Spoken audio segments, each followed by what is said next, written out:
Coffee and Cream on Hail Varsity Radio with Andrew Rogers and Damon Benning. Coffee and Cream in the morning on Hail Varsity Radio, powered by Currency, alongside Damon Benning, Andrew Rogers. We are live from the H&H Chevrolet stage at Hail Varsity Club, and it seemed like LeBron could get whatever he wanted after he beat the scoring record, because not only did he get the big ceremony after it happened, but he also got the microphone with 10 seconds to go in the third. Yeah.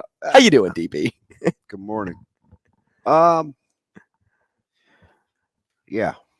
I mean, that's pretty LeBron-esque, right? I don't know. I don't want to listen. I don't want to be that guy, but I kind of want to be that guy. Be that guy. Nah. Be him. Again, so it's kind of what I've always thought about him, just lack of self-awareness. Where am I? What am I doing? And is it about me? And I get it. It's LeBron's world. We're just living in it. Apparently. 10 seconds to go, and then we're going to do a thing, not a quick thing, it's a thing. And then in 10 seconds later, we're going to finish take a breather. We're going to finish out the quarter. I don't know. It was weird. Some of that's on the Lakers too, man. It's just not LeBron. It's like you could have waited. I don't know. You're going to have your party. It'd have been nice if you won. You didn't do that either. I mean, okay. Taking L's. Did I? L's for LeBron. LeBron. I was talking about OKC with Joel yesterday. You were. It's a dangerous team, but I don't know. I'm just watching all this stuff happen in the news, and I'm like, I'm just kind of over it. And I'm a diehard Lakers fan, but I'm experiencing a little bit of LeBron fatigue. I would feel better if they were winning, but listen, man, I mean, the guys had, what was it, 1402 out of 1410. He scored in double figures. 1,174 games. 5 now with 20-plus points. He's hit more clutch shots. He has more clutch points in playoff history than anyone. He's done it all. So I should be like, yes, celebrate your individual accomplishments. I don't know. I feel like Denny Downer, because number one, I want you to win the games. Number two, I'm a greater good guy, right? Like at that moment, finish out the quarter. But do you know why it bugs me? Because we're talking about that instead of the accomplishment. Yeah. And that, I feel like, well, you put me in a tough spot, but I can't overlook that. Well, I can't overlook the fact that you just grabbed the mic for minutes. Yeah. With 10 seconds to go in the third. Or right. Should I? Yeah, no. So I told you prior to starting the show this morning, they should have waited until the end of the game, for one. Those fans would have stuck around. They would have stuck around if you told them, hey, LeBron's going to talk 2 hours after. Well, and you pay for tickets, and then right when the moment's about to take place, everybody has their computer pocket out, and they're just waiting to capture the moment as if you're the only person about to do that. And if you saw the photo on Twitter, and these are things that I like to pay attention to because, a while back it was the Michelob Ultra guy when Tiger was taking his tee shot, right? And he was just standing there with his Ultra and everybody else had their phones out. And we live in such a digital world now where people want to be the one to capture the moment, or they want to prove to their friends or whoever the world that they were there in that moment because they have the video. But you look at that photo and if you see the landscape of fans behind the hoop, everybody has their phone out but one person. And that one person is sitting courtside. At first I thought it was Michael Caine. No, it was Phil Knight. Phil Knight just sitting there next to LeBron's boys and just watching the moment. That's probably what I would do. I would like to say I would do that, but I don't know if I would. I think I would be pulled into the people with phones. I've done that before, and I've missed some moments. And I think part of it is just my personality because I hate taking pictures or having pictures taken of me. So I'm not a picture taker. Now, I'll tell you what, though, you talk about stealing the moment because you're like, hey, like, what are we focusing on? What are we here for? Why are we talking about the fans with phones? Why are we talking about LeBron with the mic? Why will I bring up right now that AD was sitting down on the bench when that happened? Like, we talk about all the things that surround the achievement, but in hindsight, it's like, is that because we are LeBron fatigued? I think that's part of it. Or is it we like to focus on other storylines that surround the big one? I think that's part of it. That's the first thing I asked you when I walked in. I said, which am I over more? The LeBron James thing or Aaron Rodgers? I was even going to throw in Dylan Raiola, but that could actually benefit Nebraska. So I'm kind of you're kind of on board with that. Still in with that. But it's like I do think, I know and they're doing some interviews because I think they want to acquiesce, but I think the family's ready to move on too, which is why I think he'll commit relatively soon. Do you think by the end of spring ball or the start of spring ball? Which one? Like if I had to guess, I would say he commits before May. So spring will. He's going to watch Nebraska's spring game and just be like, this is my place. So you think he comes back on the 25th and the 22nd of April? Because he's here on the 25th of March. Right. Is he the last? Is that like the last visit for him out of the pool of schools that he's like left as his favorites? I don't know. I think he's got all his officials. Well, he has a couple left, I know for sure. Right. So, I mean, because the difference between an unofficial is one the school pays for, the other you're just coming out. Mm-hmm. So, shows interest though too. Well, duh. Right. Yeah. But you know what I mean? Yeah, like, but you're gonna come see your uncle and your alma mater a couple times, right? Well, maybe. Like if my uncle attended a school that I didn't really want to go to, like I wouldn't say like that's the reason. So here's the thing though, but your dad is gonna go see his brother, and that's your dad's school. I'm pretty sure it's not gonna hurt you to go. Correct. Right? Correct. You don't have to be sending any sort of meaningful message. You're just gonna go. Now we'll be the ones that read into it. Oh, he loves it. Oh, he doesn't love it. Oh, he's gonna commit. Oh, he's not. But I mean, if I was in that same situation and that was my dad's alma mater, I'd go. Why not? Okay. They're recruiting you. Right. Okay. So what I meant by that was more if you have interest of being there, like versus like, hey, I'm going to see. I don't know. Just my family. I don't know. I think he came to the spring game. I think he came to the spring game last year and he wasn't interested in coming to Nebraska. So, well, then Matt Rule sent 18 coaches down there to say hello. Well, I just think that there was a lot going on. Because he committed to Ohio State a week after, 10 days after being in Lincoln, and I think he had his mind made up. Well, I think there were some things that he told Nebraska not to do, and they did it anyway. And it just further showed that they weren't really paying attention. I mean, that's a whole nother conversation, but you don't come to the spring game in Lincoln and then commit someplace else, within the next 10 days and have had interest in coming to school at Nebraska. And for them, in my opinion, I could totally see it. I'm not going to say rightfully so, but I mean, he's asked for a few simple things. That's all. Just a few simple things. And that wasn't a thing. So, I mean, they moved on. But back in the fold now, and you've heard a couple of people. I don't know. I haven't seen any. I try not to pay attention to crystal balls. I'm sure they're out there. I don't know where he's being crystal balled to.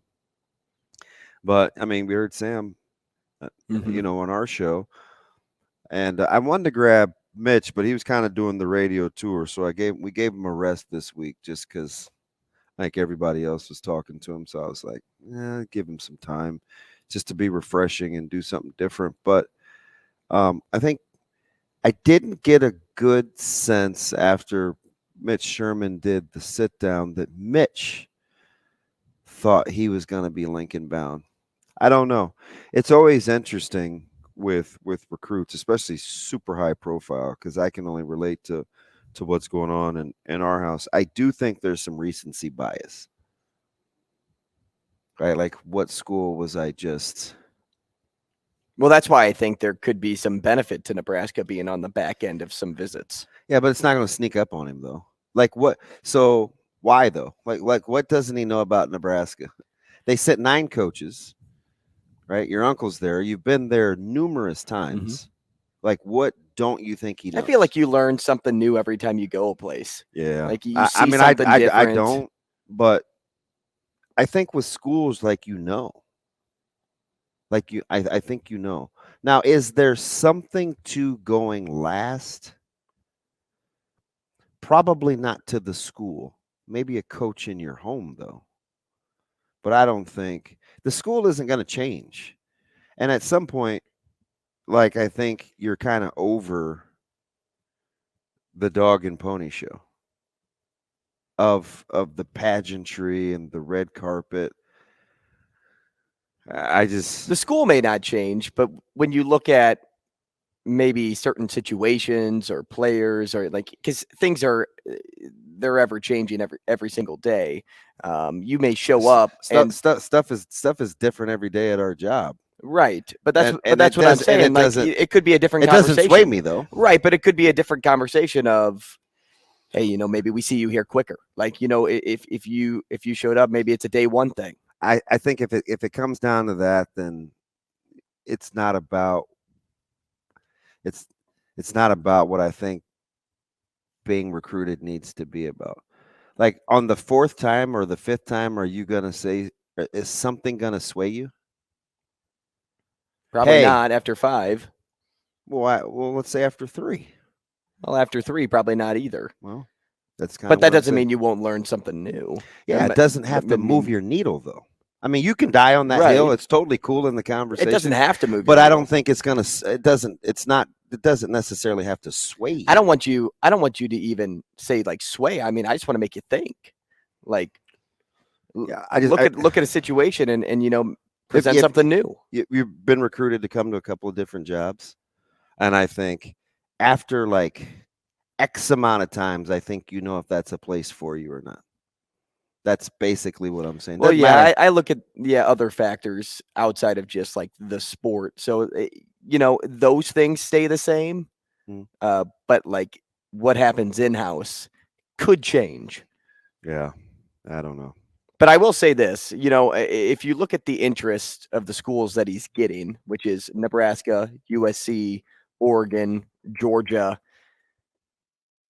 when Sam said, hey, I think there's a good chance that Nebraska lands Raiola.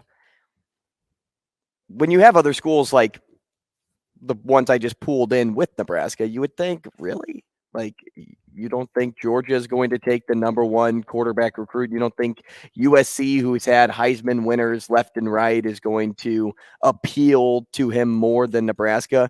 But then you look at situations, right? You remember that, hey, USC has a 2023 5-star right now in Malachi Nelson. Why would Raiola want to put himself in the position a year later? He didn't want to do that at Ohio State, so why would he want to do that at USC?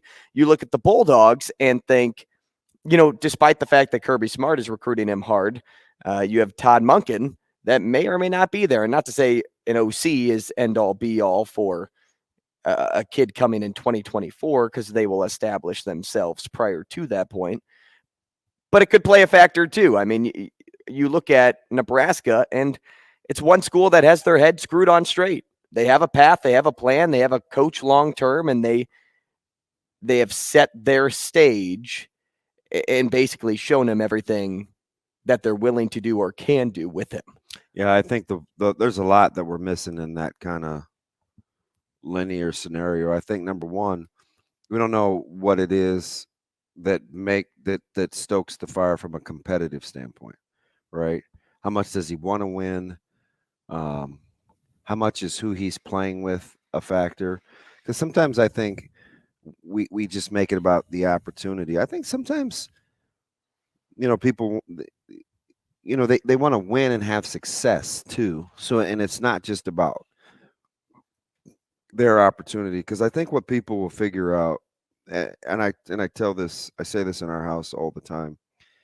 Football is not one of those sports where one person can independently change a program. Now, that can definitely be a start. T4A's needed help, right? When we talk about those teams and we talk about that recruiting class, we talk about 30 other guys that were on that team, right? A Wiegert, a Zadiska, a Ned Stewart, a Sty, a Baron Miles, a Tyrone Williams. Like, you needed way more than that. And he missed a good chunk of time, and he was still an integral part as the prize quarterback recruit. We saw Ohio State have a couple of number ones in the stable at the quarterback spot, and they all didn't last because it's not easy in a team game where you need other things to go right around you. We've seen what's happened with Quinn Ewers. Like, the quarterback spot, it's interesting. I just think we don't evaluate it right, because I don't know if we appreciate enough of the things other than physical attributes. Your willingness to compete. Like, has it ever gone bad for you? Has it always been rainbows and butterflies? Do you elevate other people around you? How much do you win? How do you play against good teams when all things aren't equal? I just think too often when critiquing the quarterback spot, we look at measurables. And you know what's funny about that? Like, that's our fault. We know better. Like, we know better. You've seen, somebody gave me the analogy the other day. Jeff George, Joe Montana. Well, you watch these guys work out, you're probably taking Jeff George, right? Jeff George doesn't win near as much as Joe Montana. Tom Brady does it differently than Lamar Jackson. Russell Wilson did it differently than Trevor Lawrence. Like, we know. We've seen all these case studies about differences, and Drew Brees is not like Peyton Manning physically. But yet when we evaluate quarterbacks, boy, we sure try to lock in on a couple of things. And it's like, why do we do that to ourselves? There's a reason we miss on a lot of first round picks at quarterback, because there are a lot of other things that go into it. You think Zach Wilson isn't pretty captivating physically? But here it's what we do, man. We fall in love with physical attributes. And I'm telling you, sure as I'm sitting here, 75% of being able to function in a competitive environment like that, like Division I sports, is your mind. There's a certain baseline that everybody has physically. It's your mind. Can you repeat the same thing over and over and over and over again, have a couple of hiccups, repeat it again, and handle it? That's the whole key. If you're fortunate enough to be gifted in that upper 5% as one of those difference maker, like a Ruggs or, a Devontae Smith or some guys like that, a Cam Newton, that's great. But there's only a handful of teams around the country that have them. It's those other teams that are coming that can continue to do the same thing over and over every day and know that you may not be at your best. College is hard, and it's not just about how far you can throw it and how quick you can get to your 5-step. And I think what he's been doing, going back to Raiola here, because you took a deep dive just into all things quarterback on the inside and out, and it's a great way to look at it. We talk about the move that he's making from Chandler to Pinnacle, and that gave you some pause, and it did give me some pause, because at first I was like, well, you always ask the question why, right? Because you had some success at Chandler. Why would you want to make another move prior to then another move? because you know me and moves, I'm a guy that likes somebody that sticks around. I want you, whether or not things are easy, things are hard, that, hey, you're just not bouncing because even though you're surrounding yourself with better talent, because that's what he's doing in this case, Pinnacle's probably a better team this year opposed to Chandler. Just because you're doing that, but that how strong are you mentally now? Like, can you fight through when there's a little bit of adversity? Did you have to win another state championship prior to going to high school? Did you think you couldn't at Chandler? Well, are you thinking that because it's a you thing? These are all rhetoricals. Right. Yeah. Are you I got thinking that because the talent around you just isn't there and you're seeing that? Is that going to translate when you come to college? Because if you come to Nebraska, then you're not going to see that right away. You just won't. You may start something great. We talked about it a couple of weeks ago when we said, hey, this is if you bring in Raiola, this is a guy that can bring in a lot of other people just because you brought in him to play with. We think. Right. Exactly. That's probably a better way to put it. We think you can bring in other people. Can you really convince other people to do that? And if you can't, are you going to make a move because you want to surround yourself with talented people because you want to win?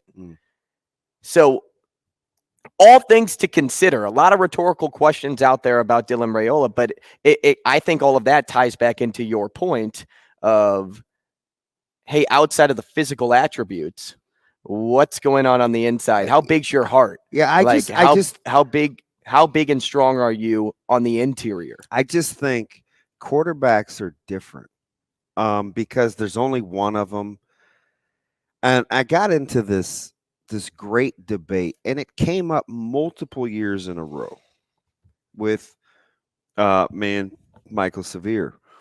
And I think I'm kind of coming over to his side where he said, I'm the guy that says quarterback. I'm the guy that says competition is good. I want competition all the time.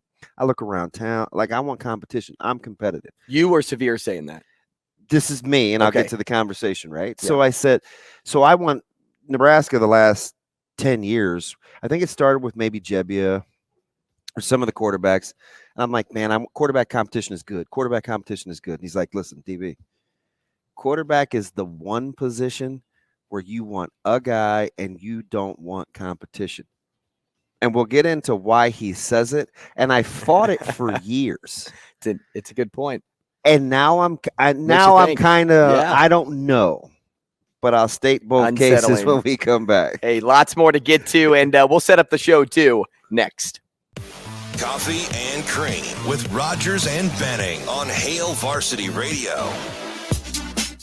Brian Christopherson on with us at 8, as he is every Wednesday. We'll talk to Kevin Sjuts, sports director at 1011 News at 8:30, and then Eric Warfield, former Nebraska corner and Kansas City DB, to close out the show. But before we get there, we took a break when DB set up something pretty interesting. And it was a conversation that he had in recent years with Michael Severe. And that was in regards to quarterback competition versus not having any at all. Yeah, and I don't want to put words. The gist of what I think he's saying is that quarterbacks are such a different breed. Like, and they're the leaders. Like he's like, hey, everywhere other than the quarterback spot, you want competition.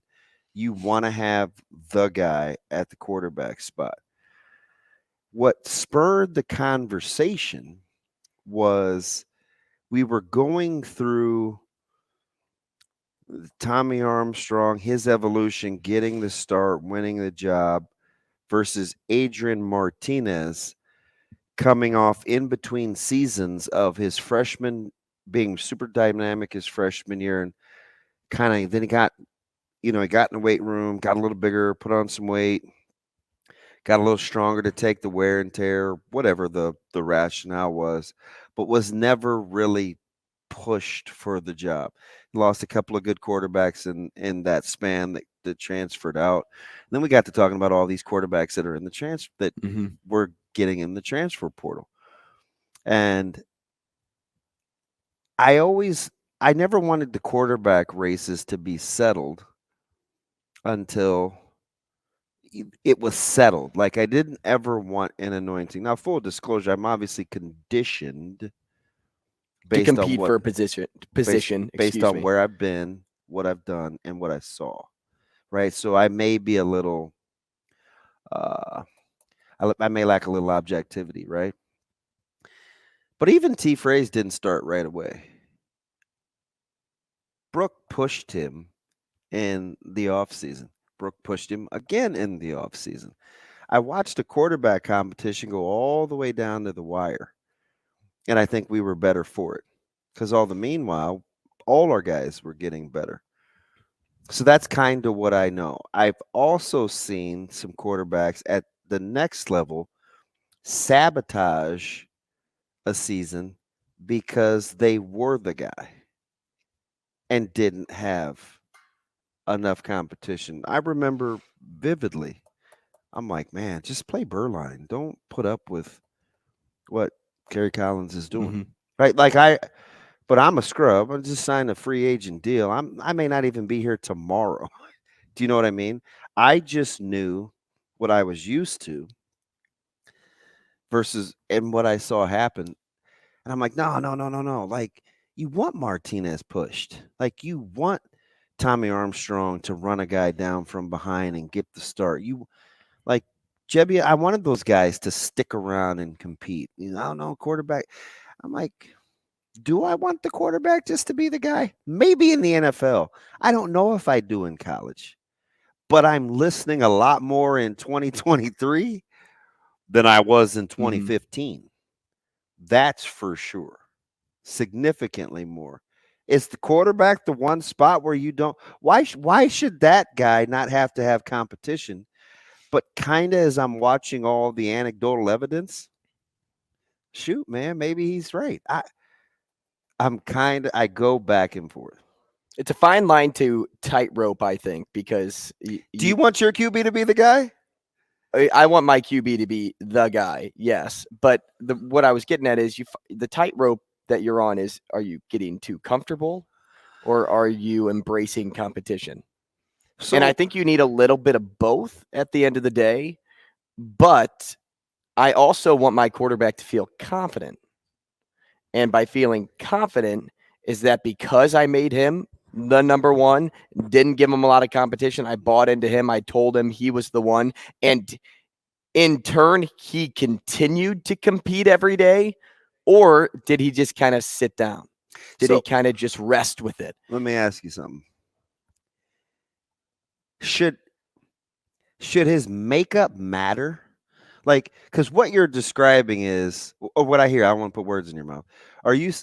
Should his makeup matter? Like, so if I'm Raiola, and do you want the guy that wants to go to the place where he has the chance to make the quickest impact? Or is it rational or reasonable to think, oh man, go there and compete? Because what I hear from fans sometimes is, oh, he's afraid. We're not talking about Raiola, clearly. I'm just talking about in general when guys transfer. Oh, they're afraid of competition. Oh, they're afraid of competition. And sometimes people just want an environment that suits them. Should his mentality already be in place, or you want to see that sharpen? Are we talking for Raiola? What you were just saying? For Raiola? No, in general, just from in your general. quarterback, yeah. Because remember, you're kind of saying, well, I want him pushed, but is it going to be complacent? If complacency is creeping in your quarterback, do you have the right guy? No, I don't think so. Unless you've set the message clear that, hey, you're the guy, but you're the guy because you're better than the rest. And you can see that, and everybody notices that. But if you're somebody that, you transfer in for environmental purposes. Environmental. I like that. No, I get it. Yeah, I mean, it's all based on, hey, now you have to compete for the job because we don't know you yet. We've seen you. We've seen you play. We know your tape, but do we know you as a person yet? I mean, we're still learning. So let me see what you can do out there. Should we? Maybe quarterbacks are the way they are because we treat them differently. Don't they deserve to be treated differently, though, I'm kind of vibing a little. But it's the ultimate team game. It is, but who drives the team? I don't know. It depends. Are you talking to Brad Johnson? Are you talking to Trent Dilfer? Are you talking to Aaron Rodgers? Hey, don't tell Trent Dilfer that he... Are you talking to Joe Montana? Wrong. He had a lot of good players. You know what I mean? It's fascinating because some of it is our fault because we've made them the guy their whole. Like, what's the best position to play in the state of Nebraska? It is the quarterback. What is the best position in the NFL? It's to be the quarterback of the Dallas Cowboys. The best position to play is quarterback. It seems like it, right? You get the captain cue because you're the quarterback. You're involved in every play. Maybe it's our fault. Some of the better quarterbacks let another guy on the team do all the talking like they're the best, whether it be a wide receiver like Kelsey or I'm sorry, tight end like Kelsey or a wide receiver or something like that. I mean, they let them. Maybe we're also getting into an age where the quarterback's the best athlete on the field. Yeah, Cam Newton started that. Right, but that's the age that we're getting into now. You look at the two quarterbacks in the Super Bowl. Those are the two best athletes on the field. You know where I see that now? Is U Sports. The best athlete plays quarterback, and they figure out the rest. It's kind of like in baseball growing up. The best athlete, unless you were the coach's kid, played shortstop, or you started. You were the pitcher. Like, you always put your best athlete in your skill position. I'm fascinated by the discussion. What do you think? 888-638-4876. Random Mike on line 1. What do you think? Good morning, Mike. How are you?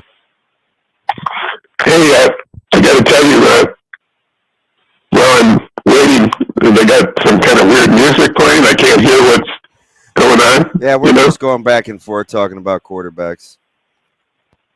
Yeah, but typically when you're on hold waiting to get on, you hear what's going on, and right. We're gonna. So is this a new thing where you're playing music? Well, I think that's been a forever thing. But you have to ask Shane. Yeah. He's the brains there, but we're just the guys on the mic. Can you hear it on the radio while you're on hold? Well, that's what I did. But hey, I miss you guys. Listen, Damon, I remember you telling me that you felt the best player on your great teams you played for was Lawrence Phillips. Am I right? Yes. And I thought of all the great Nebraska teams that played for championships or were top 10, top 5, I think only one of them where I felt clearly the best player on the team was the quarterback. That was let me guess, Crouch. You got it. Would you agree with that? That's interesting because I think a lot of people think Gill, except he played with Rozier, he played with Clinton. T. Fraze maybe was the best player. Gosh, you're probably right. And part of that was what you were saying, teams, quarterback, the most important position, right? Yeah. But great teams, you got to have more than that. And Nebraska's great teams definitely did. And of course, the defenses were awesome. On a Wednesday morning, huh? Mike, appreciate the call. Hey, when we come back, we got to play a game, though. It's 2 for you before we – hey, Travis on Twitter said they always put the shortest kid at second base. Let's go to line 1. Ray's on line 1 here to play 2 for you. Ray, good morning. How we doing, Ray? You doing good? Ray, what's up, buddy? Good morning. Ready to play? I am ready. You know how to play? I do, and I want Andrew and BB. Wow. Right, see, he's ready to go. He is locked. He's a smart man. Yeah, he is. He's at 40. Okay, let's see if we get $40. $40 on the line. Let's start with this, DB. A president on currency. Here you go again. Another tough one. All right. A basketball violation. Okay. A chip flavor. Okay. I like these. And a TV network. Oh. All right, you ready? All right, playing for Ray. 2 out of 4 gets him a $10 gift card, and then he can double down after that as long as we keep them coming, DB. So be locked in. I'm worried about you know this how the first game's one played. right Whatever away. I say is the right answer. So here we go. A president on currency. 3, 2, 1. George Abe Lincoln. Washington. No. It's either going to be it was either going to be George Washington or Ben Franklin. Why Abe Lincoln? Well, Ben Franklin wasn't a president, That's true. Good point. so it had to be George Washington. Great point. Great point. Why Abe Lincoln? Because he's on the penny and he's on the 5. Well, I guess Washington, isn't he on the nickel? Am I wrong when I say the that? dollar, yes. All right, 3 out of 4. All right, we'll go 3 out of 4 for you, Ray. Don't worry. We'll get back on track with a basketball violation. 3, 2, 1. Traveling. Right there. Thank you, Shaner. There's one. There's one. A chip flavor. You nervous? Yes. Do I look nervous? Jordan Bennington. A chip flavor. 3, 2, 1. Barbecue. Money. Okay. Money. 2 All out right, of so- 4. So he's in the. You're in the money. run. Ray, would you like to double down for a chance at a $20 gift card? Well, you guys are heating up. Yeah, we are. We are heating up. The optimist. All right. All right. This is a toughie. A TV network, DB. Do not let me down. 3, 2, 1. ESPN. ESPN. Nice work. Good job. Wow. That's a terrible name for a network. All right, Shane. We got. Hey, 3 out of 4, Ray. You're the big winner. $20 gift card for you, courtesy of Hale Varsity Club. You can come down and get that at the hostess stand whenever you have a chance. Love it. Thank you, guys. Thanks, Hey, Ray. thank you. Not bad, DB. Think he'll Not get the bad. cheeseburger pizza? Did I you don't see know. that was the special? Yeah. It looks sounds fire. delicious and it looked great. I just don't know if I could do the warm pickles. I got a pickle. Most I pickles got a are pickle. warm when I- you put them on there. Because now, when you put a pickle on a burger, right? Okay. They start to steam a little bit, DB. They get They're warm. not warm. Well, they're not cold. Yes, they are. No, they aren't. Can I give you guys my answers? Yes. Okay, Yeah. So what was the first one? The I think first it was a one is- president on currency. The first one is George. I agree. W. Bush. Sorry, it was George Washington is what Okay, DB and was what's the looking second for. one? Why did you kiss Joe Biden on the lips? Traveling. Oh, well, yeah, you were traveling over there. Yeah. That was a foul. That was a party foul. It's a Democratic Party foul last night. That was. I don't know. That was some heck of a smooch. Third one. What was the third one? Chip flavor. Kettle. Huh? That's a style of cook, but whatever. Huh? I mean, that's a flavor, isn't it? I don't know. I You don't could have know. said plain. Plain. Yeah, Yeah. plain. I mean, that's the plain Surprised you didn't lays. say something complicated like salt and vinegar. The plain lays is the best. that would probably Cucumber be a dill. The plain lays is the best. though. Sour cream and onion. Nothing's better than plain lays. Dude, those are and- the only ones left in our variety chip box. Sour cream and onion? Yeah. It's because they make your breath stink. They are good, though. And I went with What was the last one? I went with ABC. A, B, C. It's as easy as 1, 2, 3. So picking you two guys was better. yes, it was because You Ray won some money. Like off the top of my head, I think you picked the most obscure of the main currencies. Whoever has a 5. Whoever has $1 anymore. Like, I feel I only have 20s. Like, I get, Do I need I to get renegotiate TJs. my I get contract? TJs. That's it. Whoever has a 5. Is that just me? No, the last time I said, is that just me? The poll stated clearly it Right. was just me. Right. Which, Speaking by of, the way, I learned 3 things yesterday. one was about temperature of meat. Yeah. So, and when Abby asked me on Twitter, I was like, I don't know. Is there a difference? Like, I say medium for a burger, Mhm. right? And I would say, I do specify medium rare for a steak, but I didn't know that there's a difference for most people. 80% order their burger differently than they do. Their Their steak. steak. Oh, yeah. So I learned about Mhm. bacteria and open and closed and good meat, bad meat. Was The it other thing oddly was when satisfying? I thought Shane was whining a little bit when he said, well, it's only the people that like their steaks well done that we just get killed. And I was like, really? I thought it was the people that eat their meat rare. Like, ooh, that's gross, right? Most people say that, but they're okay with it at the end of the day because Yeah. you aren't cooking it. 89% landslide with over 5,000 votes. Shane, how did that make you feel? Good? Because you were Validated. right? You feel validated, I Shane? did feel validated. And the other thing is, Apparently, deodorant is overrated. There are lots of alternatives out there. Nope, guys, I'm telling you, Schick started it, please put it on. but I was riding with Schick because I'm a secret guy, a secret no aluminum. Now I do rotate.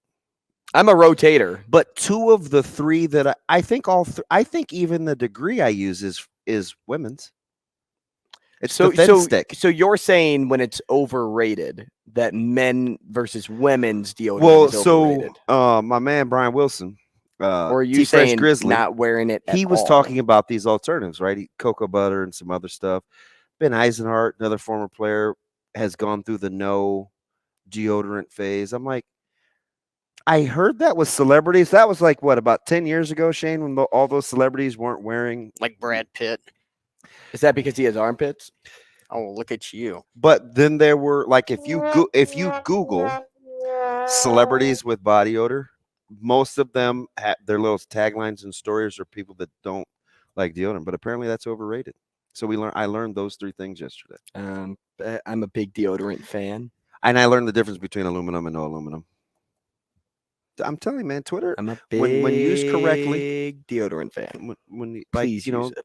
putting What, together. deodorant or antiperspirant? Either I did learn that there's. My mom told me a couple weeks ago, and I can't remember what she said, but I know that there's a difference. Mom, I promise I was listening in the moment, but it just did. It went one ear out the other. Fish tanks and clean rocks and all kinds of filters. I don't know. I was confused. Hey, you and Shane should play. No, Yes. because should. he's back on the phone. Oh, you got lucky. I did. You got lucky. I'm still trying to figure out why you picked the $5 bill, though. I right, kind of like the rationale of the 2, like on a penny and a. But I just don't. I don't run into a lot of people that have a 5. I had some 5s over the weekend. Of course, you Maybe did. maybe it was recency. Yeah. Out of breath, Brian. Hey, but he's talking about our guy. I wonder if that's his guy. Brian, should we bring him on? Yeah, let's talk to B. All right, Brian. You got a minute 40 here talking about a little LBJ action. What's up? And I give congratulations to the Lakers and LeBron for breaking Kareem's regular season scoring record for career. That's what I was going to do at first. But after listening to y'all, it sounds like I need to go pick y'all up a bouquet of deodorant sticks for my birthday on Valentine's Day. I had to make sure y'all ain't musty up there at Hale Varsity. People coming in and stuff. Hell no, it's stink up in here. Hey, I'm telling you what. I'm a big deodorant guy, Brian. You don't have to tell me. Yeah. Hey, Danny, don't do that, Danny. Don't do that. Oh, I'm not. He's I'm not. not. Listen. I'm the guy that takes the lid off of deodorants in the store, or will spray. I will smell them and then put them back like on a the candle. shelf. Yeah, I'm that dude. Hey, Brian, hey, all I'm thinking about, the kids, the kids be coming home, but they smell like, don't do that. I got to ask you something. So we were talking about how you like steaks cooked, right? And yes. So it seemed like most of the responses on Twitter that were from my fellow, like African American people, yes, is we didn't start eating real steak, rare or medium rare, until we were like adults, right? Like growing up as kids, we were pretty much ingrained that like your steaks were brown, right? yes. Okay. If it ain't brown, it ain't done. See that? I'm telling you, almost everybody that I know that looks like me is like that, and it's because of how we were raised. Yeah, I'll tell you what. I mean, I didn't learn how to eat a steak differently. I think until everything's I was how like you were raised, though, right? 8 years because old. like my dad made rare steaks every time, and that's what you go with. Yeah, that's what I go with. It's all about how you were raised. Mm. Let's talk about other things with Brian Christopherson next. Coffee and Cream on Hale Varsity Radio with Andrew Rogers and Damon Benning. Hey, back with you, top of the hour. If you're watching on YouTube right now, DB and I have switched sides. DB is now on the left, and I am on the right because normally I'm right. Oh, look what you did. Never mind. Now DB's back to being right. He's such a most of the trickster. time. Oh, we switch back again. Now Shane's just having fun over there in his corner. It's Coffee and Cream in the morning on Hale Varsity Radio, powered by Currency. We are live from the H&H Chevrolet stage at Hale Varsity Club. An hour of guests coming your way. We'll talk to Kevin Sjuts at 8:30. And we'll follow it up with Eric Warfield at 8:45. But for now, let's welcome in Brian Christopherson, senior writer for Husker 24/7. Brian, good morning. Good morning, guys. How are you? BC. Good morning. How are It's you, always buddy? a good day when we get to talk to you. Oh, well, that's very kind of you. I enjoy talking to you guys too. So your colleague, I'm pretty excited. He sent me a message a couple of days ago that Mike J. Schaefer, is in fact doing a Super 6 composite again. And for the record, BC, I just want you to know he can confirm I got it in immediately. You're usually the last one. Yes. I think. Yeah. I got it. Didn't mean to call you out on the radio like that, but I think that's a known. I got it Felt like that was a immediately. known thing by now. Whew. All right. So Yeah. BC, I gotta know. You're watching this thing kind of unfold. It's the number one quarterback in the country. Shoot me straight. Does Brian Christopherson have Dylan Raiola fatigue? No, I don't. I mean, he's such a big time player and is going to mean so much to whatever recruiting class he picks. I understand that the coverage is going to be through the roof. I think Nebraska has made their case very well, and I'll just say that I like Nebraska's positioning right now. We'll see how it plays out over the next couple months, but I think they've done everything right since Rule's staff has taken hold over there. Including sending 9 guys at one time to visit him. You're sending statements like that, and obviously there's the connection with his uncle here. I just like how Nebraska's approached it. I think there's a good feeling about how Rule handles his business from the Raiola family, from the interviews he's done with 24/7 Sports. So I'm optimistic on Nebraska's behalf, but we'll see. Brian, do you like, from a quarterback standpoint, somebody that is labeled as the guy, or would you rather see quarterback competition in the room? I like competition always everywhere. So I don't mind if there's a guy who's presumed to be the favorite by the public, and there's sort of a feeling that he's got the resume coming in and is going to win, but that guy needs to not think that, and you need to surround him with prospects that could beat him out. And you also have to make it known to your room, I think, at any position. This is nobody's job for sure. We're going on what you do in front of us, not what you've done before, not what recruiting ranking you had. And I know Matt Rule has done interviews where he said during their time at Nebraska, they'll start everybody under the sun. They'll start a walk-on at some point. They'll start all sorts of players at key spots. So I don't think we should just put anybody in pen. And I'm not just talking about if like Raiola got here, but at any position, I think we got to be careful with the new staff to act like we know exactly what they're going to do. I think they want it to be as competitive as heck. That's why there's big scholarship roster numbers. There's 40 new guys on campus. This is going to be quite an off season as far as the competitive standpoint, I think. BC, you're super smart. So I'm asking you, how do you think, and I know he's a quick thinker. He's an amazingly good quick thinker. How do you think he's mastered the art so far of being chummy, but supremely confident? Because I think he exudes both those things at the exact same time. Yeah, he does do that pretty well, I'd say. As somebody who doesn't do that himself, I'm not a good spokesperson on that, but it is a gift, I think, to be able to connect. I think the people who are just great communicators, they make the person who they're answering the question or talking to feel like they're the only one in the room for that moment. And not a lot of people actually do that. One thing I'll say in our brief interactions with Matt Rule, like when he's done media things locally, is I notice when someone asks him a question, he really dials into that person that asked the question, and he's looking at them, and it's almost like a one-on-one conversation takes place, even though he's in the media room. And that's a subtle thing, but I think it's stuff like that tells you someone's a pretty artful communicator or understands how to do it well. But I think the confidence probably comes from the fact that they have built programs. He sort of knows the formula they want to use. They've done it before. They're doing it again. And there's a track record that it has worked for them. And so with that, you're going to be under the belief that it can work again. We're talking to Brian Christopherson, senior writer for Husker 24/7. Toss him a follow on Twitter at Husker247BC. Brian, how much further ahead would you say Rule is today opposed to his time at Baylor and Temple? Yeah, I do think they're a lap ahead of where they were there. He pointed this out on one of his interviews. At Temple, they were in the middle of sort of switching conferences and elevating. I believe it was going to the American Athletic Conference at that time. And so I think they took some lumps on the head the first year, sort of because they were switching levels of competition somewhat, and also he was building at the same time. And then at Baylor, that one's pretty obvious to everybody. That was just like a very limited roster the first year. They had to start over with a ton of freshmen.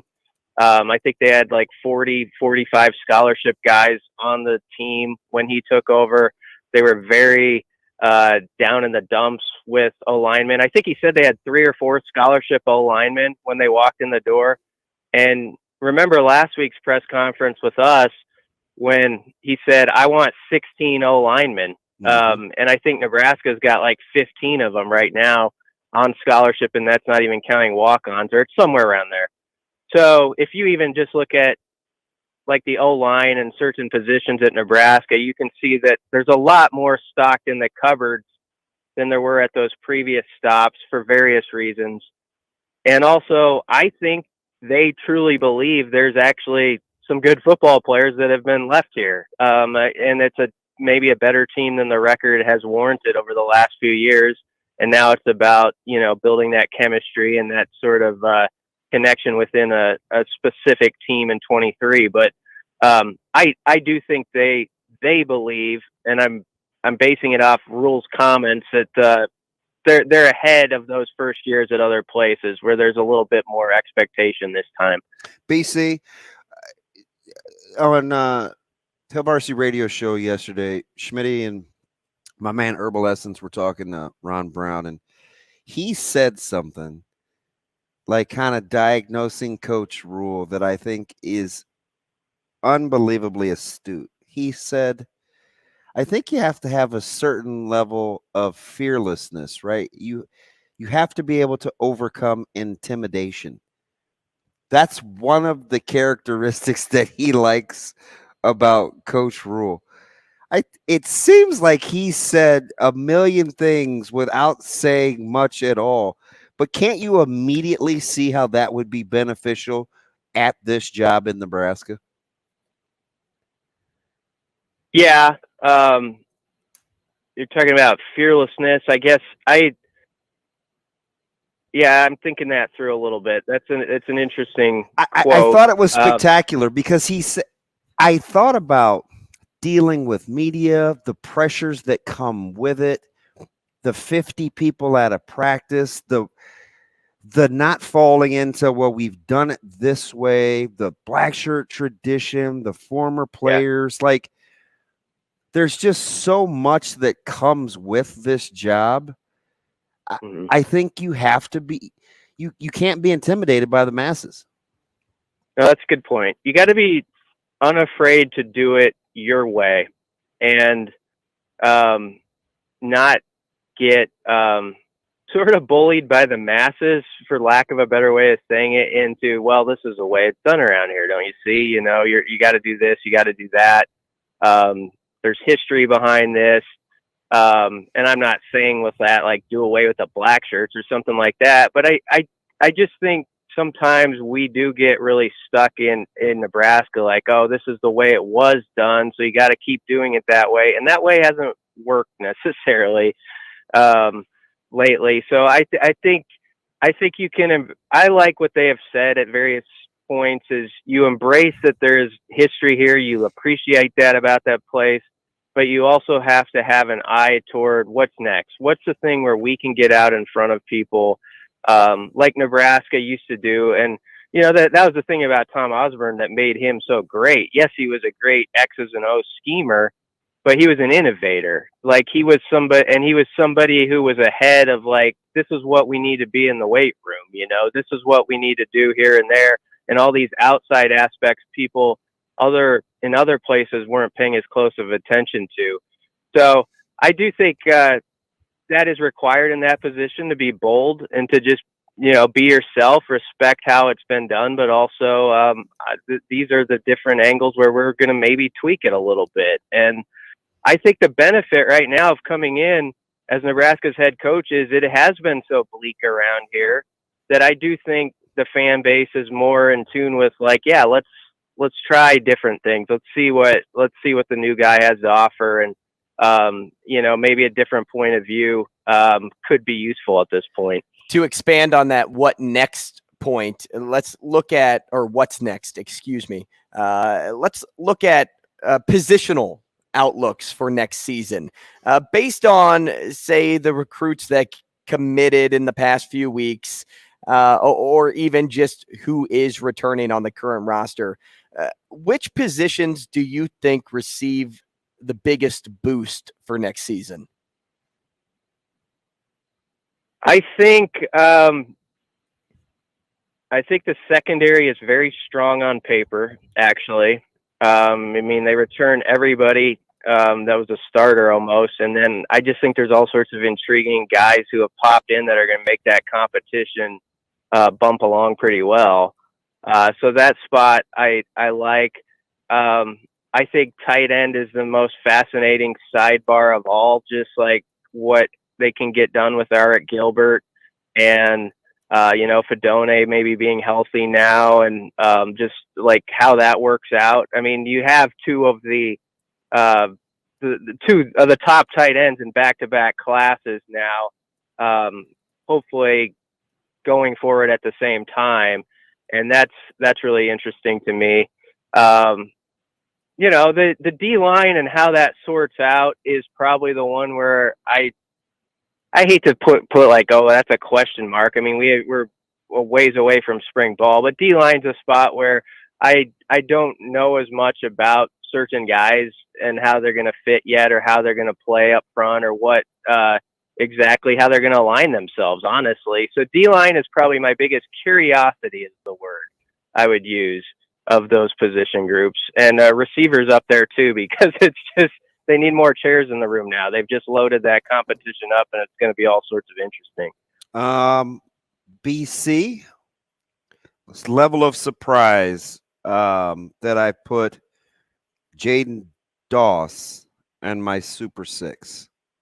Reach, you could see it or you like it. No, I have no problem with that. I'm a Jaden Doss fan. I don't know if he'll be on mine. I actually haven't done it yet. I'm the last one of the party this time, Damon, and getting that in. But I like Doss a lot because, I mean, I remember when he committed, people need to not take this the wrong way, but you would hear the Debo thing, and it was just meant to be like, this is a jack of all trades guy. Like, he's you know, you can line up, he can run it, he can catch it, he can do everything you want as a versatile just athlete. And I think people forgot a little bit about him in the recruiting cycle. I think that tends to happen because when guys commit earlier and they just stay loyal, we kind of get all fired up in December about, oh, what about this new guy and that new guy? And then you have the portal additions. People need to go back and think about Jaden Doss, Riley Van Poppel, you know, some of those guys who just hung around steady, Dwight Boodle, guys like that who were in this class for a while. They've known what they want to do. They stayed with it. And I know that the previous staff and Bill Bush thought an awful lot of Jaden Doss, and that was viewed as a huge score when they got him as a recruit. So I don't think that's a reach at all. When you put together your Super Six, what position group are you leaning on in the upper half? I think it can be all over the map. Like, I bet you Tristan Alvano's on mine. I mean, he's on mine as well. On mine as well. Yeah, I think he'll probably end up in when it's all put together, the composite. I bet he'll be in the top 4 or 5, and I think that's just an understanding in this fan base of, I mean, how many close games has this program lost over the recent years? And then you think about just watching Big Ten football each week. There's all these like 16-13, 2016 kind of games. If you have that kicker who you feels like, it's a 53-yarder and he can hit it, or that 44-yarder's in the bank and you don't have to go for it on 4th and 3. That changes everything. So there's a lot of pressure with that, but I know Damon knows as well as anybody that Tristan is built pretty well for it. So I think he'd be a guy that you would think strongly about. I think it's going to be really scattered from position to position. I don't think it's going to just be dominated by anybody. If I were to say a possible sleeper, Ethan Nation is one that I've been thinking about, the defensive back. I just like, whenever I see stuff pop up about him, I like how he goes about his business. He's kind of undersized and stuff like that, but so was Malcolm Hartzog, and I was a big believer in him a year ago. So I wonder if Nation could be sort of that guy in this class, but we'll see. Also on my list.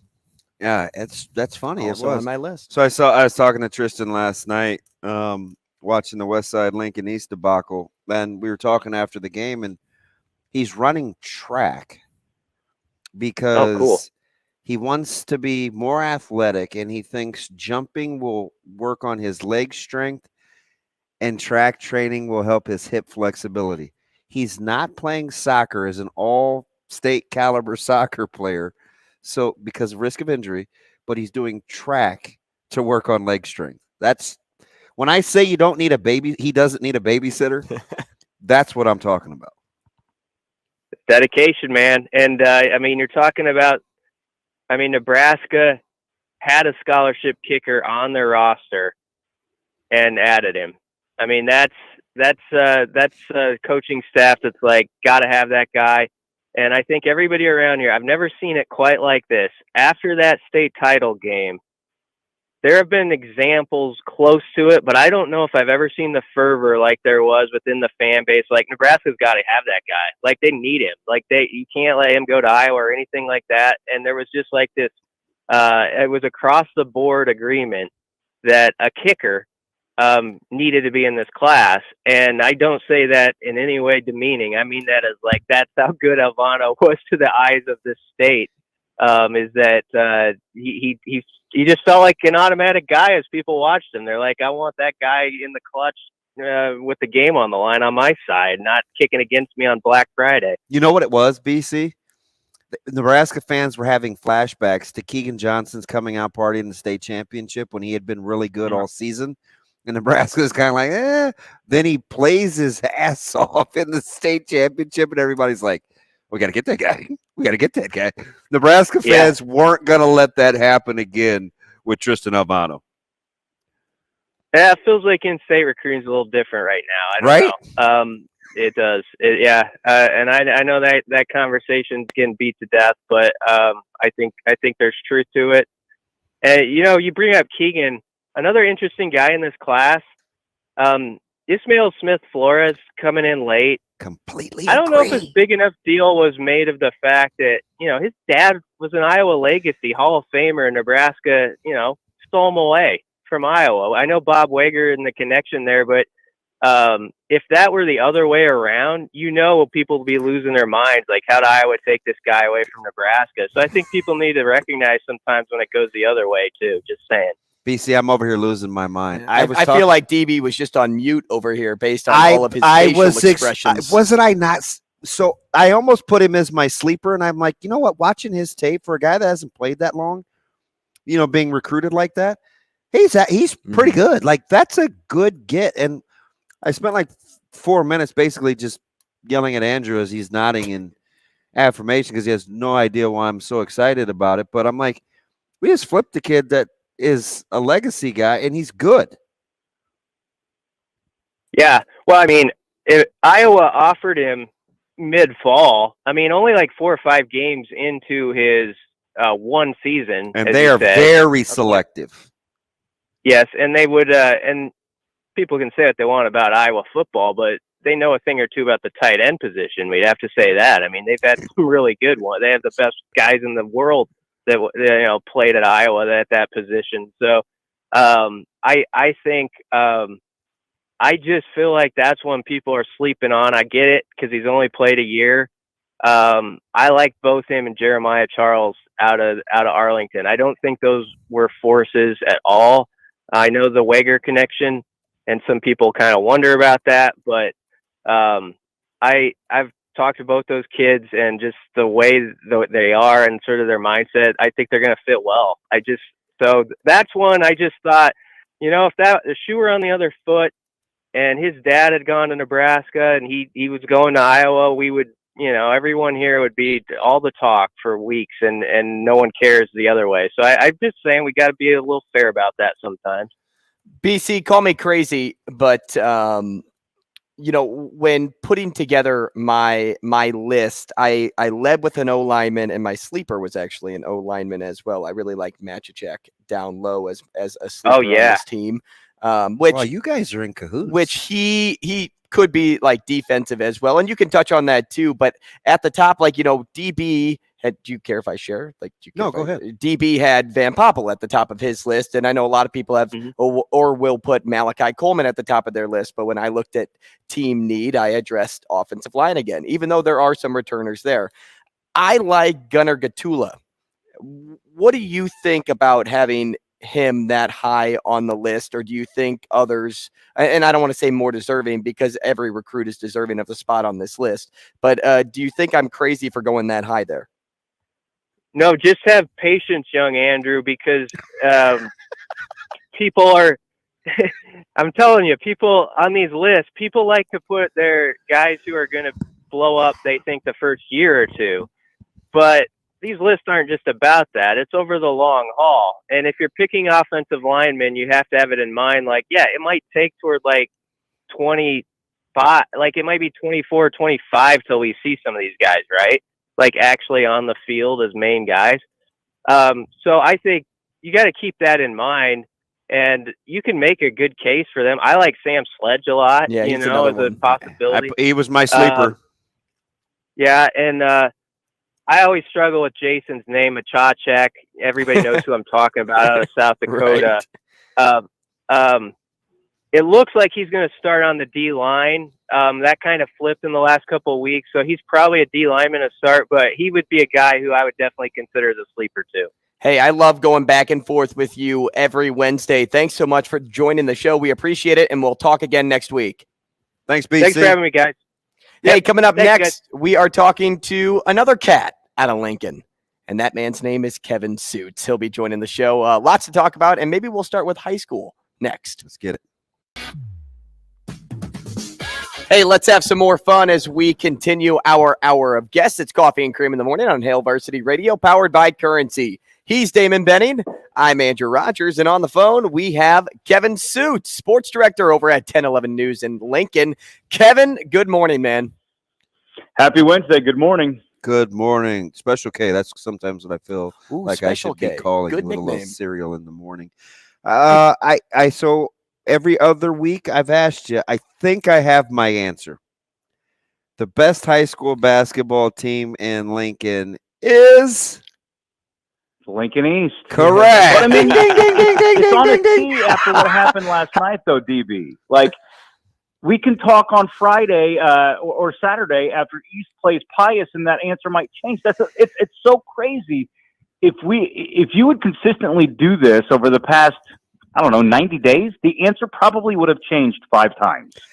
I just think, and I'm a little, full disclosure, I'm a smidge biased because I love Carter Mick. It's the baseball in me. I like the way he plays. He's ultra competitive.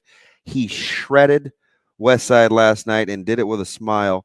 And Templemeyer, those guys are just so tough, and they're well coached. I don't know. I think the record looks to be legit with Lincoln East. I didn't love all their quality wins coming in, but they're way good. They're pretty good. They're hot right now. And you hit a couple of important factors there. You know, they're well coached. That's an understatement. He's amazing. Jeff Campbell, he has toughness on his team, Yep. which he demands. They're fundamentally sound, and they defend. I don't think they get near enough credit for the way Lincoln East defends. And when they get a stop, they run. Yep. They don't catch your eye, though, guys. That's the thing about Lincoln East. They don't have the flash or the star power, or like if you watch them in warmups, they just look like a good team, not a team like, oh my goodness, I got to watch these guys.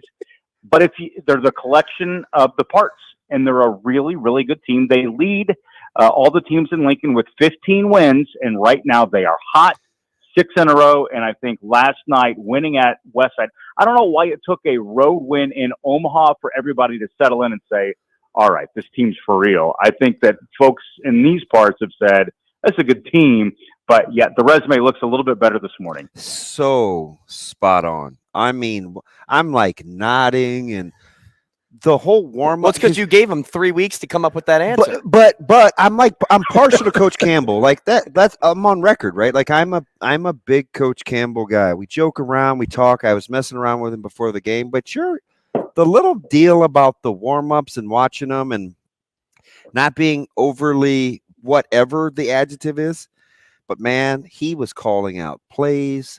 He's 2 feet out on the court. He knows our offensive sets. And the defensive thing, foot in the paint, not allowing guys to get downhill. I don't know, Suits. You may be selling yourself short. Maybe you should be one of those basketball prognosticators, because you know those guys like the back of your hand. That was about as spot on as it gets. We need bracketology for Lincoln High School basketball. I'm your guy, I guess. You know, but here, you know, what does this all mean? You know, I've had this conversation recently. It's been a fun regular season for basketball in Lincoln, probably better than I can remember over the past 15 to 20 years. Yeah. But is it just going to be a fun regular season, or will it amount to something in the postseason? And if it does, what's the barometer? Is it just getting 3 teams to state? Is it getting a team into the semifinals in Class A? I don't know. It's awesome right now.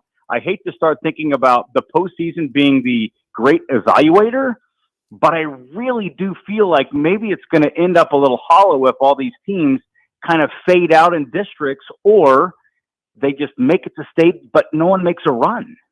Hey, keeping it with basketball here, unless you have another follow-up. No, I'm good. Keeping it with basketball here. Yesterday, we got a question on the show that was in reference to college basketball, and if you were taking a team today to win it all, who would it be? And then when the bracket comes out too, and you see a team that's 5 or lower, who you would take to make a so-called Cinderella run in that group? Because I know you release your AP top 25 every week. So based on everything that you've been seeing with how wide open this field is, what do you think, Kevin? Andrew, that's wild. I had that same conversation last night with someone. Hey, you don't have to tell them about our text exchange. Filling out a bracket right now is an impossible task, and it's not going to change, I don't think, you know, leading all the way up to March. Purdue's going to be the sexy pick because they're number 1. I don't think they're going to win the national championship. I don't know that they'll make the Final Four. Agreed. I just don't know that team is deep enough and built for a postseason run. The complementary pieces around Edie, I think if they just need one more guy. But to answer your question, beyond 5, who's the team to pick? Well, it's crazy because that group 5 to 15 changes every single week because there are constant updates in college basketball, or upsets in college basketball. Baylor, Virginia, though they've been inside the top 5. Who else would I maybe throw in that mix? I really like Virginia. That's a team that I do too. I think is built. I think they're built for the postseason. They can shoot it.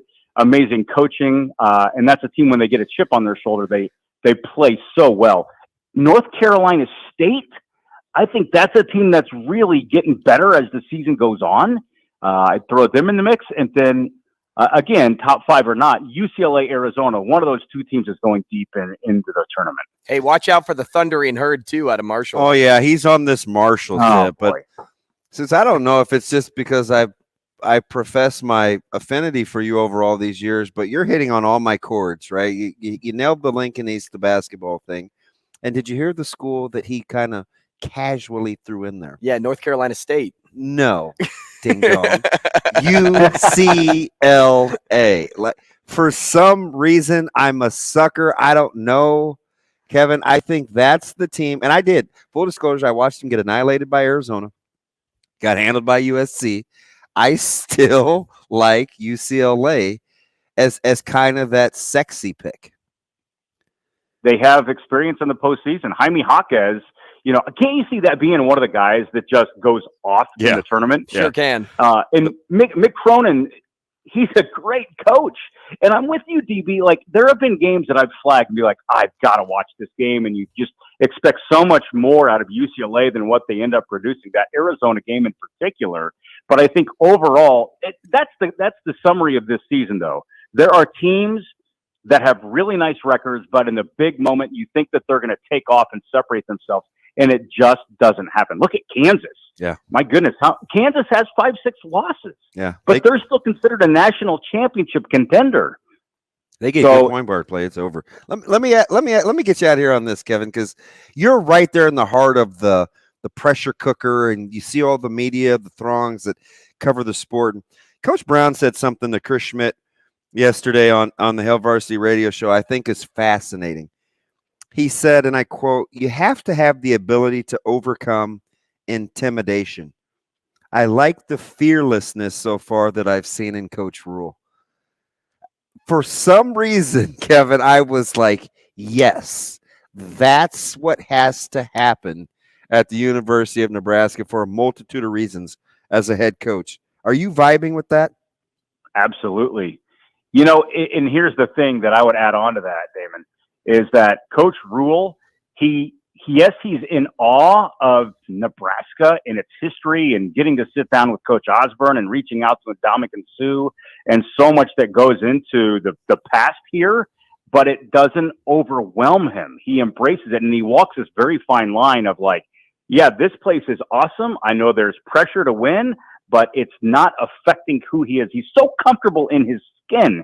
And I think that is maybe what Coach Brown is talking about with how he doesn't have that intimidation factor. There's fearlessness. And I think that's just because Matt Rule just knows what Matt Rule believes, and he's got the guys around him that enable him to be himself at all times. Hey, Kevin, thank you so much, too, last night, before we let you go, for posting that pic of LeBron on your Twitter page.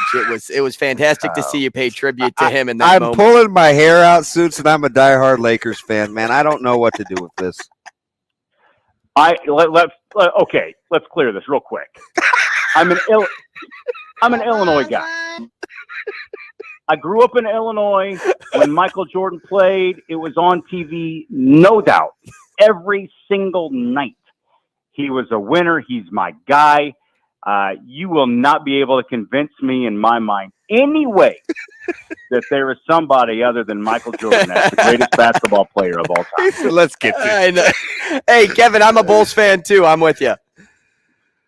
God love him. Man, that run was just incredible. And if I could go back in time, I would go back to the 90s, sitting on my mom's living room floor, watching Sports Channel Chicago, Scottie Pippen, John Paxson. We can go down Luke Longley. I'd go back to watching Luke Longley, guys. You're the man, Kevin. See you, Kevin. Wow. Hey, let's talk to Eric Warfield next. Ooh-wee. We'll be talking to Eric Warfield now, and Eric is not only just a great football player, but a great person, according to DB, which is why he's here with us today. Eric, good morning. Good morning. I haven't talked to Damon in so long. It's a pleasure to be on here with him. Not since last year or 2 years ago before the Chiefs Super Bowl run. So, but listen, I follow you on social media, and Andrew, and I can joke with you because we're boys. He goes, don't follow me on social media. You have my phone number. You can reach out to me. Hey, when I have a question, I think I go to your Twitter page. So E-Dub, this is the funniest thing ever, because full disclosure, Andrew, Eric used to live with us. He came down early from Texarkana and Lincoln, and he stayed with us. We tried to take good care of him, and we enjoyed doing this. But So we go way back. But he goes, so what is Eric doing these days? What does he do? And I looked dead at him, and I said, nothing. Living the good life. He likes to golf. Yeah, he goes. Yeah, he didn't give you that nice of a response. He just said playing golf. That's all he said. But that's the American dream, right? Most of it. Right? Like that's the American dream, though, right? Like, you know, you got your financial planner, you got on a budget, you did the right things. Like you should be able to enjoy the perks of life, right? You look like you're living the good life. Yeah, you have to. You know, I got lucky, and you know, my best friend is right there in Lincoln, Nebraska, with you guys. So he was working at Wells Fargo when I first got to Kansas City, and I went to Kansas City with an entourage. Like my brother moved in with me. Had a couple of college teammates to come to Kansas City with me. Kids from high school came. I'm a 7th round pick. I don't make that kind of money to be taking down, you know, those kind of people. So lo and behold, you know, it's a month after the season. I'm dead ass broke. Yes. It's safe to say you got better at balancing your checkbook later on in life. My guy got an immaculate place in Omaha, condo. Yes. Him and AG. Amon had one too. I went over there. We hung out. How many things of tequila did you have waiting for me in the freezer? Oh man, that little place there was something else. Good gosh, Damon, why you bring that up? Hey, I'll change gears then. Well, I just think it's impressive because I watch you. You don't take yourself that seriously. You've never bragged about, I've done this and I've done that. Like, it's just your personality. You're a giver by nature. You're just easy going. Yeah, that's me, man. I got that from my mom. You know, when I was in high school, she took in 3 other kids, same age as I was, and raised her own 3 kids along with these other 3 kids. And I'm sitting there, you know, amazed at this single lady trying to raise her 3 and then 3 other adults, and to get them all to go to college. So she did an excellent job of doing that, preparing us. And I think that big heart can be taken advantage of at times. You know, being in situations that I've got with the legal stuff, and I mean, the world knows that. So it's just I fell prey to certain things that I wish I hadn't. But I love the life that I've lived. I regret maybe 1 or 2 things. Other than that, man, I'm happy with where I'm at. We're all mama's boys. Like, I think at the end of the day, all 3 of us. All 3 of us are mama's boys. Hey, Eric, you know, you mentioned being a 7th round pick for the Chiefs. Let's talk about that in regards to just your love for that team, that organization. You know, being a Chiefs guy through and through. And I know you ended your career with the Pats, but you know, how cool is it to root for this team and to watch them have the success that they are having nowadays? I love it. You know, we waited a long time for this. We've had some good teams in Kansas City. None have ever gotten as far as what Patrick Mahomes has taken us. So I'm the number 1 fan. I love everything that Andy Reid's doing, Clark Hunt's doing, Patrick Mahomes, and you know how he lives within the moment with the biggest spotlight on him. It's just, you know, it's good to be a Chiefs player. It's good to be a Chiefs fan. Hey, let me ask you something, because I think something that's underappreciated is the front office, right? With Veach and Tim Terry and these guys massaging the cap and contracts. They've drafted unbelievably well. Do you appreciate, you're around a lot of pros. You spent time as a pro. How much appreciation post-playing do you have for front office and management? Not an easy job, man. You know, being, you know, that we played in Nebraska and we've seen the revolving door of coaches come in, you know, ADs come in, and not being able to bring in the right crew to get you in that, back where we used to be. You don't even have to be in, the championship Huskers, but you just miss that longevity of front office, personnel, coaches, and postseason play. And to see what the Chiefs have done, mainly by bringing in Andy Reid and Patrick Mahomes, it's just amazing. Then you can just go out and do what you can with the amount of money that you're granted to put the pieces in that they need. We thought that losing Tyreek Hill was going to be tragic for us, and all of a sudden, Patrick has come out and put up excellent numbers. One of his better years, and without a really go-to receiver outside of Kelsey. Kelsey's a tight end, but he's out there putting up wide receiver numbers. So yeah, just to go and see the things that the Chiefs have continued to do goes to show the detail that Clark Hunt has put into hiring the right personnel. Yeah, further expand on that point, because we've had conversations with, Chiefs insiders in the past about how this was supposed to be a so-called rebuilding season. Yeah, next year was kind of what they were Hill. ramping up and with now the young secondary. And all of a sudden, here they are back in the Super Bowl. Who gets the most credit, do you think, for that? Is it Mahomes? Is it Andy Reid? Or is it somebody else? Okay, now, outside of all the great things that Andy Reid has done, well, I think for me, I have to take my head off to Pat. Pat is just phenomenal in the things that he does. And I made this reference years and years ago. He's kind of like the Steph Curry of the league. When Steph Curry hit, nobody had ever seen playmaking like that, shooting like that. And all of a sudden, Pat comes out. He's got this phenomenal arm. But outside of the arm, you see the crazy backyard plays that he's doing behind the back, behind the neck. He's out there looking like Magic Johnson, completing passes. So it's very rare you get a player like that to come in and carry a franchise for the amount of years that he's done and to be that successful. But like I said, to lose a Tyreek Hill, and like you said, everybody thought it was going to be a rebuilding year. Man, it's like he didn't miss a step. I'm not complaining here, E, because I getting to talk to a former Chief and a good buddy. But I got to ask you about the opponent, right? Is there some – yeah, right, Mr. Good-Natured. Is there some part of you that's like, hey, man, I appreciate, I can admire, I like what Jalen Hurts is doing, just not at my Chiefs' expense? I love what Philly's doing. Mm-hmm. Philly's good. Philly's real good.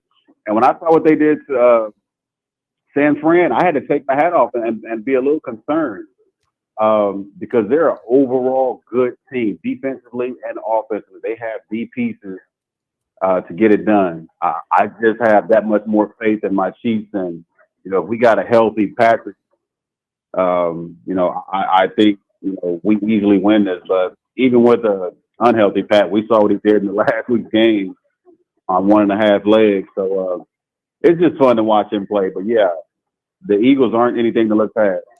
Who's the young guy you like watching in that secondary? I like them all. It's not like one stands out because collectively they come together at the end of the season at the right time to make things work.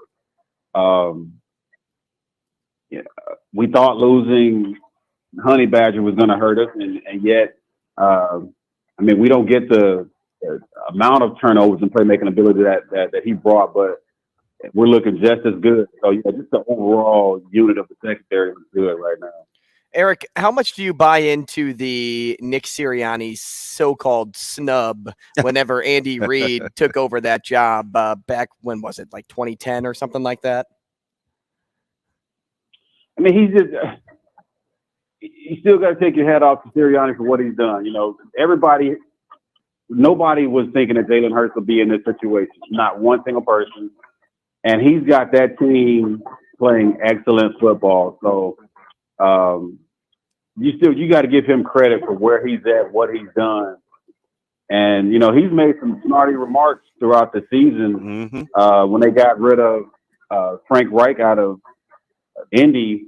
And then he's had some other moments where he speaks out. So for him to go out and be as vocal as he is, animated as he is, you know, he has a team in the Super Bowl, so you got to respect what he's done. Eric, thanks so much for your time today. Hopefully we'll talk again soon. Sounds good, man. I appreciate the call. Hey, thank you. And thank you to another one of our sponsors, Zipline. Before we let you go, their Copper Alt is a new fan fave. It's malty, it's balanced, it's classic. It's that hybrid style between ale and lager. Go check it out. Zipline Brewing, they'll hook you up there. We'll see you tomorrow on Coffee and Cream.